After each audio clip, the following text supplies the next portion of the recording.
Hello' বন্ধুসকল, আপোনালোক সকলোকে মাই ষ্টাডি চেণ্টাৰ 1 ইউটিউব চেনেললৈ স্বাগতম জনাইছোঁ। আশা কৰোঁ সকলোৱে ভালে আছে। আজিৰ ভিডিঅ'টোৰ জৰিয়তে মই আপোনালোকৰ লগত কমপ্লিট অসমৰ ইতিহাস আলোচনা কৰিবলৈ ওলাইছোঁ। তো পলম নকৰি ভিডিঅ'টো আৰম্ভ কৰোঁ। আজিৰ ভিডিঅ'ৰ অসমৰ ইতিহাসক আমি মেইনলি 4টা ভাগত ভাগ কৰি লওঁ। যেনে pre history of Assam. Pre history বুলি কওঁতে বিফ'ৰ 4th চেঞ্চুৰী, 4th চেঞ্চুৰীৰ আগৰ যিখিনি ইতিহাস অসমৰ, সেই ইতিহাসখিনিক প্ৰি হিষ্ট্ৰী বুলি জনা যায়। তাৰ পিছত যিখিনি আছে ancient history of Assam. Ancient হিষ্ট্ৰীৰ যুগ আৰম্ভ হয় 4th চেঞ্চুৰীৰ পৰা 12th চেঞ্চুৰীলৈকে, বৰ্মন বংশৰ পৰা আহোমসকললৈকে এনচিয়েণ্ট হিষ্ট্ৰী অফ আছাম বুলি জনা যায়। ইয়াৰ পিছত হ'ল medieval history of Assam. Medieval history হ'ল 12th চেঞ্চুৰীৰ পৰা 1826 মানে ইয়াণ্ডাবু সন্ধিলৈকে মেডিয়েবল হিষ্ট্ৰী অফ আছাম বুলি জনা যায়। আহোমসকল যেতিয়া অসমলৈ আহিছিল, সেই তাৰ পৰা ইয়াণ্ডাবু সন্ধিলৈকে, যেতিয়া ইয়াণ্ডাবু সন্ধিৰ জৰিয়তে অসমৰ শাসনভাৰ ব্ৰিটিছৰ হাতলৈ যায়, সেই সময়লৈকে মেডিয়েবল হিষ্ট্ৰী অফ আছাম বুলি জনা যায়। গোটেইবোৰৰ বিষয়ে বেলেগ বেলেগে এটা টপিক ৱাইজ বেলেগ বেলেগে ভিডিঅ' বনাই আপোনালোকৰ লগত আলোচনা কৰিম। তো ইয়াৰ পিছত আছে modern history of Assam. Modern history বুলি ক'লে অসমৰ মডাৰ্ণ হিষ্ট্ৰীটো আৰম্ভ হয় 1826ৰ পৰা 1947লৈকে। অৰ্থাৎ অসমৰ শাসনভাৰ ব্ৰিটিছৰ হাতত যোৱাৰ পৰা অসমৰ স্বাধীনতালৈকে, ভাৰতবৰ্ষ যেতিয়া স্বাধীন হয়, সেই সময়লৈকে মডাৰ্ণ হিষ্ট্ৰী অফ আছাম বুলি জনা যায়। তো এইখিনি মনত ৰাখিব। তাৰ পিছত আছে আছাম আফটাৰ 1947 টু প্ৰেজেণ্ট। স্বাধীনতাৰ পিছৰ পৰা বৰ্তমানলৈকে অসমৰ ইতিহাস। এই গোটেইখিনিৰ বিষয়ে 15টাৰ পৰা 20টা ভিডিঅ' বনাই মই আপোনালোকৰ লগত আলোচনা কৰিম। তো আজিৰ ভিডিঅ'টোত মই আলোচনা কৰিম প্ৰি হিষ্ট্ৰী অফ আছাম। ইয়াৰ বিষয়ে আলোচনা কৰিবলৈ গ'লে প্ৰথমটো প্ৰশ্ন হ'ব, what is the ancient name of Assam? অসমৰ পুৰণি নাম কি বা অসমৰ প্ৰাচীন নাম কি? এইটো মনত ৰাখিব। অসমৰ প্ৰাচীন নাম হ'ল প্ৰাগজ্যোতিষ।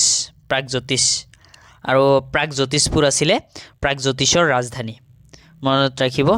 আৰু প্ৰাগজ্যোতিষপুৰৰ বিষয়ে বহুতো পুৰণি কালৰ ধৰ্মীয় গ্ৰন্থত উল্লেখ আছে। আৰু ইয়াৰ পিছৰ প্ৰশ্নটো হ'ল, who was the first king of ancient Assam? প্ৰাচীন অসমৰ প্ৰথম ৰজাজনৰ নাম কি, বা প্ৰাচীন অসমৰ প্ৰথম ৰজা কোন? এইটো মনত ৰাখিব। প্ৰাচীন অসমৰ প্ৰথম ৰজা হ'ল মহিৰংগ দানৱ। এইটো বহুত ইম্পৰ্টেণ্ট প্ৰশ্ন হয়। মহিৰংগ দানৱ আছিলে দানৱ বংশৰ প্ৰতিষ্ঠাপক। ইয়াৰ পিছৰ প্ৰশ্ন আছে, where did the Mahiranga Danava establish his capital? Mahiranga দানৱে তেওঁৰ ৰাজধানী ক'ত পাতিছিল? এই মনত ৰাখিব যে মহিৰংগ দানৱে তেওঁৰ ৰাজধানী in the Mairang mountains currently located in Beltola, Guwahati. Mahiranga দানৱে তেওঁৰ ৰাজধানী পাতিছিল মৈৰাংগ পৰ্বতত, বৰ্তমান গুৱাহাটীৰ বেলতলাত অৱস্থিত পৰ্বতখন। ইয়াৰ পিছৰ প্ৰশ্নটো হ'ল, নৰকাসুৰে কাক বিয়া পাতিছিল বা নৰকাসুৰে কাক বিয়া কৰাইছিল? ইয়াৰ উত্তৰটো হ'ব প্ৰিন্সেছ মায়া অফ বিদৰ্ভৰ ৰাজকুমাৰী মায়াক। নৰকাসুৰে বিদৰ্ভৰ ৰাজকুমাৰী মায়াক বিয়া কৰাইছিল।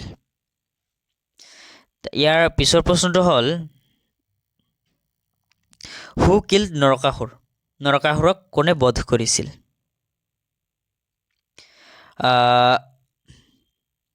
নৰকাসুৰক শ্ৰীকৃষ্ণই বধ কৰি ভগদত্তক প্ৰাগজ্যোতিষৰ ৰজা বনাইছিল। Srikrishna killed Narakasura and made Bhagadatta king of Pragjyotishpur. Bhagadatta আছিলে নৰকাসুৰৰ পুত্ৰ। নৰকাসুৰৰ নৰকাসুৰক শ্ৰীকৃষ্ণই বধ কৰি পুত্ৰ ভগদত্তক প্ৰাগজ্যোতিষপুৰৰ ৰজা বনাইছিল। ইয়াৰ পিছৰ প্ৰশ্নটো হ'ল who married Bhanumati daughter of Bhagadatta. ভগদত্তৰ জীয়ৰী ভানুমতীক কোনে বিয়া পাতিছিল? এই প্ৰশ্নটো বহুতো ইম্পৰ্টেণ্ট হয়, বহুতো পৰীক্ষাত এই প্ৰশ্নটো আহি থকা দেখা যায়। ভগদত্তৰ জীয়ৰীক বিয়া কৰাইছিলে দুৰ্যোধন অৱ দ্য কৌৰৱৰ দুৰ্যোধনে ভগদত্তৰ জীয়ৰীক বিয়া পাতিছিল। ইয়াৰ পিছৰ প্ৰশ্নটো হ'ল by what name is Bhagadatta known in the Mahabharata. মহাভাৰতত ভগদত্তক কি নামেৰে জনা যায়? এইটো মনত ৰাখিব। মহাভাৰতত ভগদত্তক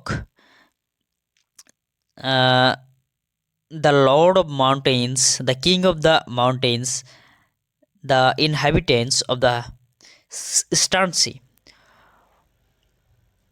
মহাভাৰতত ভগদত্তক পৰ্বতপতি, শৈলালয় ৰজা, পূৰ্ব সাগৰবাসী নামেৰে জনা যায়।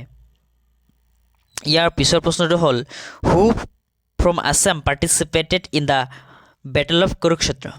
কুৰুক্ষেত্ৰ যুদ্ধত অসমৰ কোনে কোনে অংশগ্ৰহণ কৰিছিল? এইটো বহুতো ইম্পৰ্টেণ্ট হয়।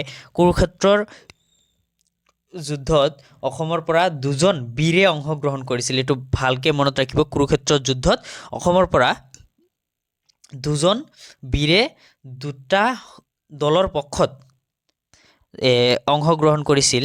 ইয়াৰে Bhagadatta sided with the Kauravas and the Ghatotkacha sided with the পাণ্ডৱছ।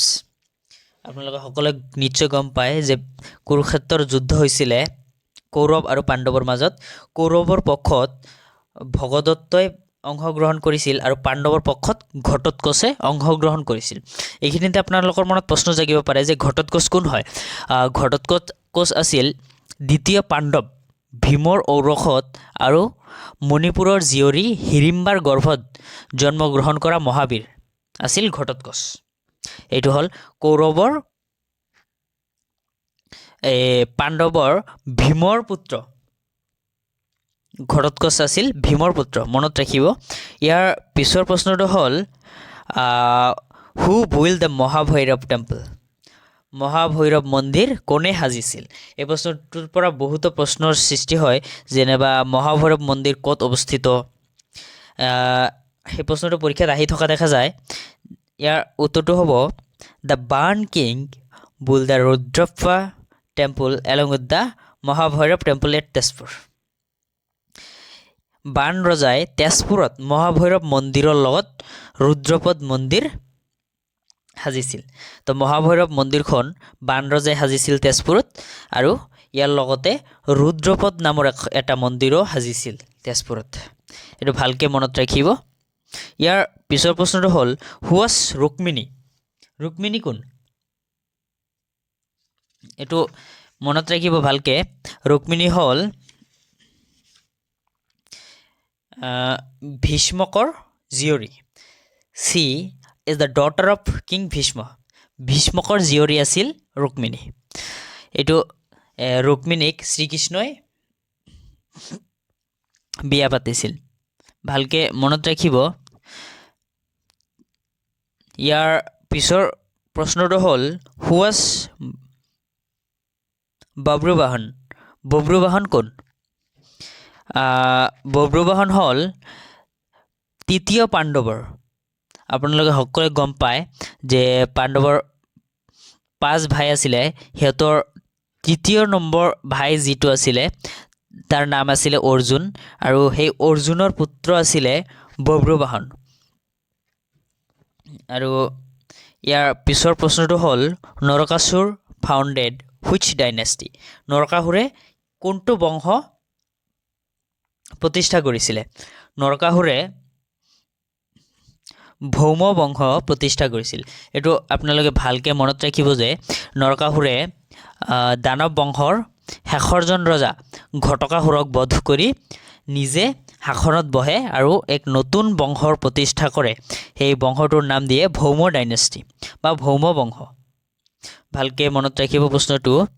Hmm did Narakasur kill and establish the Bhauma dynasty. নৰকাসুৰক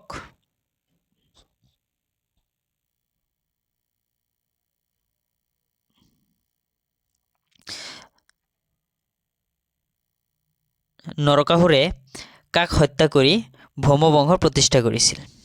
মনত ৰাখিব, অলপ আগতে আলোচনা কৰিলোঁ আগৰ প্ৰশ্নটোত যে নৰকাসুৰে দানৱ বংশৰ শেষৰজন ৰজা ঘটকাসুৰক বধ কৰি ভৌম বংশ প্ৰতিষ্ঠা কৰিছিল। ইয়াৰ পিছৰটো প্ৰশ্ন হ'ল, who is the last king of the Danava dynasty? দানৱ বংশৰ শেষৰজন ৰজা কোন?